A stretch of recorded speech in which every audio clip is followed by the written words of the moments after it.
भारतवर्ष के उत्कर्ष हेतु आयोजित गणेश विद्या महायज्ञ के भव्य दिव्य शुभारंभ में साधकों की पारिवारिक सुख शांति, ग्रहदोष निवारण, समृद्धि एवं सर्वांगीण सुरक्षा सुनिश्चित करने के लिए आध्यात्मिक सद्गुरु आचार्य उपेंद्र जी और गुरुमाँ नीताताई ने तपस्वी ब्राह्मणों के साथ विघ्नहर्ता श्री गणेश, नवग्रह, शिवलिंग, दुर्गा माता एवं अन्य देवताओं की विधिवत पंचोपचार पूजा संपन्न की।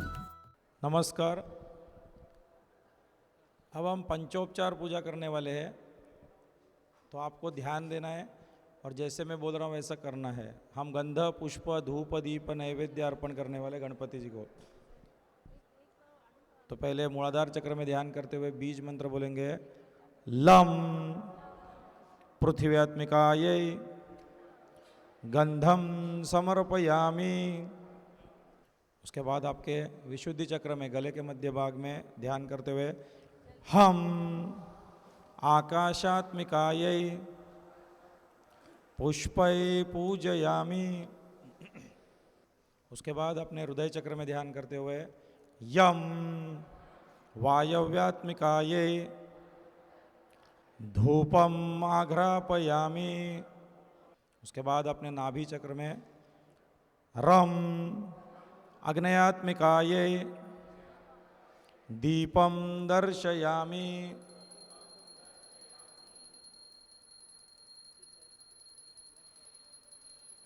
उसके बाद स्वादिष्टान चक्र में वम अमृतात्मिकायै अमृतम महानैवेद्यम निवेदयामि।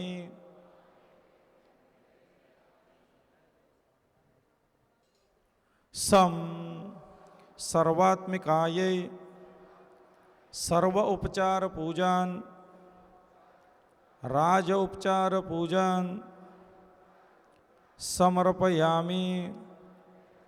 आँख बंद करके जो आप इसके अलावा अर्पण करना चाहते थे उसको मन ही मन अर्पण करना होता है, चाहे वो सोना, रत्न, चांदी, हीरे, वस्त्र और जो कुछ भी हो।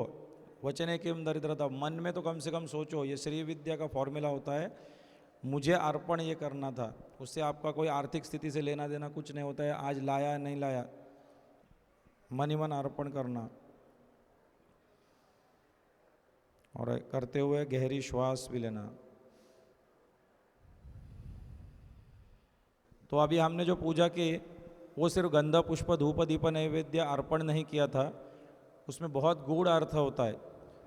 तो सर्वप्रथम हमने बोला मूलाधार चक्र, तो हम मूलाधार स्थितो से नित्यम, वो गणपति का स्थान।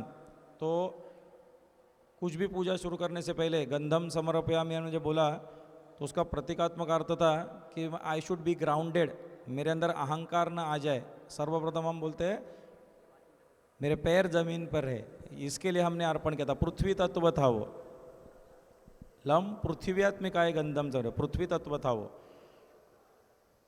पूजा शुरू करने से पहले अहंकार नहीं। एक फिर कौन सा गंध, तो सुगंध होना चाहिए। तो गंध द्वारा दुरादर्शम नित्य पुष्टम कुरुषिणी, तो सत्संग का गंध होता है, वो में लेकर जाना चाहिए। दूसरा आकाश तत्व का हमने बोला था अपने वाणी में, तो हम आकाशात्मिकाय पुष्पै पूजयामि। तो पुष्प अर्पण करना मतलब सिर्फ वो कलरफुल कुछ तो फूल अर्पण करना नहीं था। पुष्प भक्ति का भी प्रतीक होता है। पुष्प अपना व्यवहार ज्ञान का होता है। वो जो होता है वो व्यक्त वाणी से ही होता है। तो उसके लिए था वो मेरा शुद्ध हो जाए, और उसको जिसकी सारे रोग का जड़ जो है तुम्हारा वो वाणी ही है। हम दूसरे से जिस तरह से बात करते हैं, उल्टा सीधा बात करते हैं या अच्छा मीठा, उसके अनुसार आपके सब रोग होते हैं। तो दूसरा होता है गले का पुष्प अर्पण। तीसरा था अपना हृदय चक्र, यम वायव्यात्मिकायै धूपम आघ्रापयामि। तो सिर्फ आपको अगरबत्ती जलाना नहीं था, बहुत ही हो जलाओगे आस्थमा होगा, बाकी कुछ नहीं होगा। वो वायु तत्व का प्रतीक है और हृदय में है, तो मेरे अंदर प्राण वायु आनी चाहिए। प्राण मतलब उत्साह भी आना चाहिए। वो आने के लिए आपको हृदय चक्र जागरूक चाहिए। अगर हृदय चक्र या प्रेम ही नहीं है आपको, तो आप किसी के लिए काम नहीं करोगे। ऑफिस में बॉस के साथ अगर प्रेम ही नहीं है तो कार्य मजबूरी में करोगे। पत्नी से प्रेम नहीं है तो दिल से काम नहीं करोगे। पत्नी अगर पति से प्रेम नहीं है तो दिल से नहीं बनाएगा। उत्साह आने के लिए हमको प्राण ऊर्जा के लिए चाहिए। उसके बाद हमने बोला नाभि चक्र में रम अग्नयत्मिकाय दीपम दर्शयामि। तो दीप जो था वो सिर्फ फिजिकल दिया नहीं, फिजिकल दिया का प्रतीक होता है fire is the first form of God that can be seen by your eyes.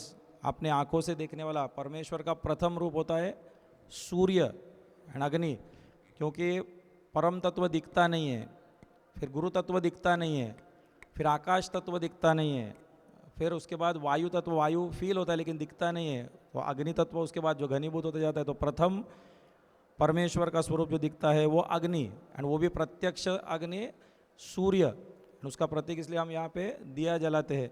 तो वो एक अर्थ हुआ कि परमेश्वर को, इसलिए हर धर्म में उसका महत्व है। चाहे कहीं कैंडल लगाते होंगे, कहीं और लोबान जलाते होंगे, कहीं आपने दिया लगाते हैं, हर धर्म में होगा। अग्नि 5 प्रकार की हमारे अंदर होती है। एक काम अग्नि मूलाधार चक्र, फिर दूसरा जठर अग्नि पेट में खाने के लिए, तीसरा प्रेम अग्नि हृदय चक्र में, एक वाणी वाली अग्नि और एक ज्ञान अग्नि। तो सर्वप्रथम मैंने किस चीज़ की प्रज्वलित करने को बोला होगा? या काम अग्नि प्रज्वलित करनी थी कि जठर अग्नि प्रज्वलित करनी थी? प्रेम अग्नि, प्रेम भी चले ठीक है, लेकिन किसके ऊपर प्रेम? तो अंधा प्रेम भी हो सकता है। तो सर्वप्रथम ज्ञान अग्नि बोला है। तो गुरु के पास जाकर मुझे ज्ञान, जिसकी वजह से हम कुल दीपक बन जाते। दीपक बोलते ना, क्या दिया लगाए दिखाते, तो क्या दिया लगाए मतलब ज्ञान। तो वो हमने अर्पण किया, मतलब मैं ज्ञान लूँगा, प्राप्त करूँगा। उसके बाद हमने क्या बोला? स्वादिष्टान चक्र में नैवेद्य अर्पण करना था, तो इसलिए हमने क्या बोला? अन्न कुछ अर्पण किया। तो ये शरीर ही अन्नमय कोश था, तो अंतिम जो अर्पण करना है तो मुझे स्वयं को आत्मनिवेदन करना था, मुझे ही मैंने अर्पण कर दिया। ये लास्ट स्टेप परमेश्वर को होगा। तो इस तरह से हम पूजा करते हैं। इसके अलावा जो सम सर्वात्मिकाय सर्व उपचार पूजन राज उपचार पूजन समर्पयामि, तो सिर्फ खाली कर्मकांड मत करना, थोड़ा उसके आगे उठना होगा, थोड़ा ज्ञान प्राप्ति करना होगा। हर जो हम उपचार करते हैं उसके पीछे कुछ कारण होता है, ठीक है। कुछ ही मिनटों में पूर्ण होने वाली यह पंचोपचार पूजा अर्थ समझकर करे तो वही पुण्यफल प्राप्त होता है जो किसी षोडशोपचार आदि विस्तृत पूजा से प्राप्त होता है। आचार्य जी ने सभी उपस्थित भाविकों को इस पंचोपचार पूजा के हर पंक्ति का अर्थ समझाकर स्वयं के पीछे पीछे उनसे सभी मंत्रों का उच्चारण करवाया। पूरा वातावरण मंगलमय हो उठा और अलौकिक शांति से भर गया। अगर आप भी इस परम शांति का अलौकिक अनुभव करना चाहते हैं तो आइए अंतर्योग फाउंडेशन से जुड़िए। इस वीडियो को लाइक और शेयर करें। अंतर्योग फाउंडेशन के आगामी उपक्रमों के बारे में जानने के लिए हमारे चैनल को तुरंत सब्सक्राइब करें।